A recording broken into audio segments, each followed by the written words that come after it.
Hello everyone and welcome back to English with Lucy. Today we are going to discuss body idioms and there are a lot of them. Today we are going to talk about 25 of the most commonly used idioms relating to the human body. I haven't done an idioms video in so long and I've had quite a lot of requests for them, so I think this is a really good topic to come back with. As always, I have created a free PDF that goes with this lesson. It contains everything we'll speak about today, plus a quiz. If you'd like to download that free PDF, just click on the link in the description box, you enter your name and your email address, you sign up to my mailing list, and then the PDF will arrive automatically in your inbox, and then every week after that, you automatically receive my lesson PDFs along with my news, updates and offers. Let's get started with the lesson. Right, we're going to go through these in alphabetical order. Number one is all ears, and I hope you can see and appreciate my toast, my buttered toast earrings today. I just thought they went quite well. If you are all ears, then it means you are fully listening. Let me finish hanging out the washing and then I'll be all ears. I'll be fully listening to you. It's a nice way of saying, I can't concentrate right now because I'm busy, but in a second, I'll be fully listening. I'll be all ears. Number two, you might know this one. This is normally one of the first idioms that people learn, apart from it's raining cats and dogs, which we never say. It is break a leg, and this means good luck. It's most commonly used for actors or musicians that are going to perform on stage. An example, I forgot you're on stage tonight, break a leg. Number three, moving on to teeth. This one is by the skin of one's teeth. And this means only just or barely. The skin or the enamel on your teeth is so thin, you only just did something. This example is true.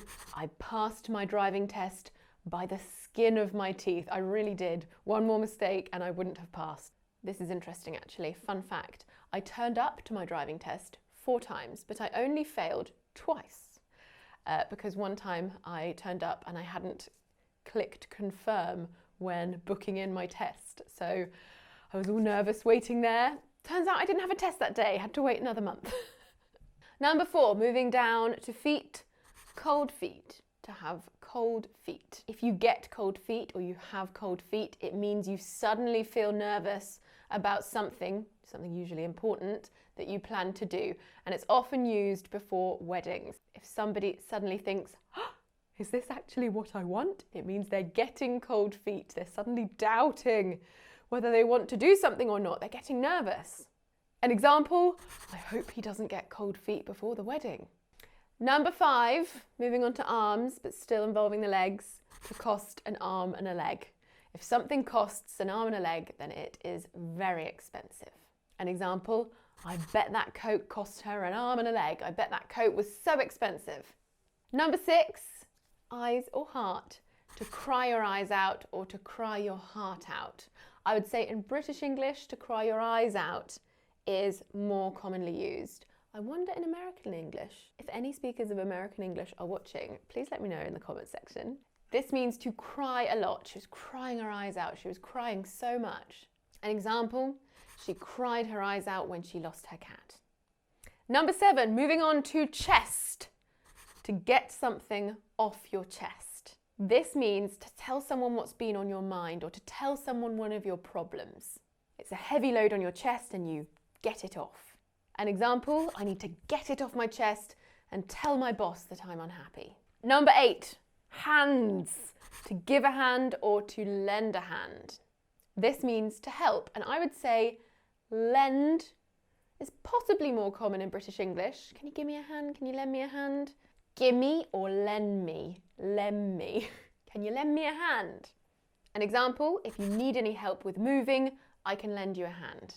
Number 9, head, to have one's head in the clouds. This means to be unaware or unrealistic about something, to be naive. An example, he has his head in the clouds if he thinks he's getting a pay rise in this economy.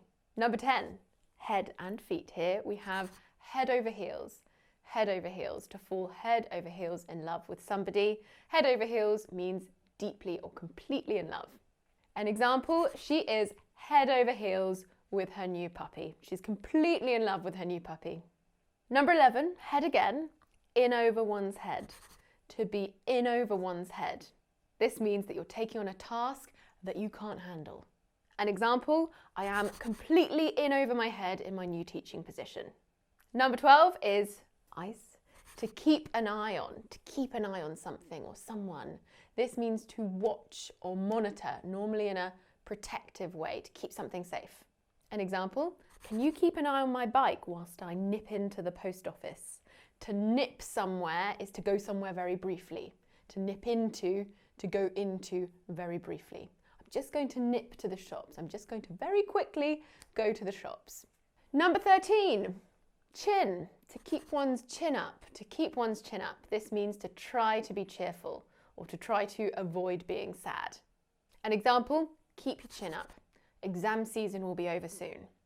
Number 14 is to learn or to know off by heart. You don't always have to include the off. That's quite common in British English. To learn by heart, to know off by heart. This means to memorize. An example, I know the Harry Potter books off by heart, all 7 of them. Number 15, we're on to hair. This is to let one's hair down.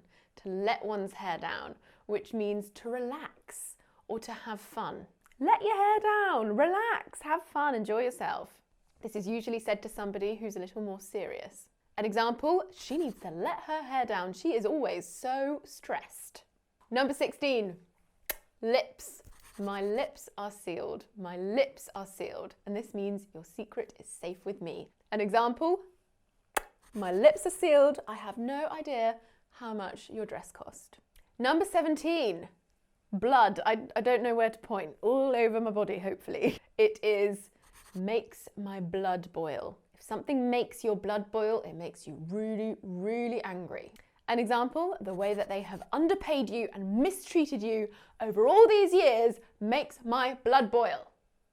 Number 18, the body as a whole. Over my dead body. Over my dead body. This is something that's said when you want to say, you cannot do that until I am dead, and then I can't stop you. An example, over my dead body, I will never let you drive my car. You have to wait till I die before you can drive my car. Number 19, back. A pat on the back, a pat on the back, and this means a thank you or recognition. An example, I think I deserve a pat on the back after all of my hard work today. You will often see people doing a little meaning, oh, pat on the back, I've done really well, well done me. Number 20, back to those wonderful ears again. To play something by ear. This means to do something without a plan. An example, I don't know if the weather will be dry enough for a picnic. Let's play it by ear. Let's not have a plan. We'll just decide if it's nice weather later on today, we'll have the picnic. If not, then we'll have the picnic inside. And living in Britain with very unpredictable weather, I have had many a picnic inside before. Number 21, back to legs. It is to pull one's leg, to pull someone's leg. This means to joke or to tease someone. For example, are you pulling my leg? Are you really moving away? Don't pull my leg. Is she pulling my leg? Number 22, thumb. The rule of thumb or a rule of thumb. This means a general basic rule that's not always true, but it's generally true. An example, as a rule of thumb, a cup of coffee generally contains 80 milligrams of caffeine.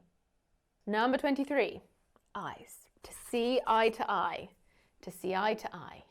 This means to agree on something. So if you say we don't see eye to eye, we don't agree. For example, her parents didn't see eye to eye on her education. Number 24, back to teeth. We have sweet tooth, a sweet tooth. And this means a love of sweet things. Can you tell me if that's the same in your language? If English isn't your first language, I'd be very interested. Do you have a sweet tooth direct translation or something different? My grandma has the biggest sweet tooth on earth. And here is your example. My grandma once requested a birthday meal consisting of just puddings. She has such a sweet tooth.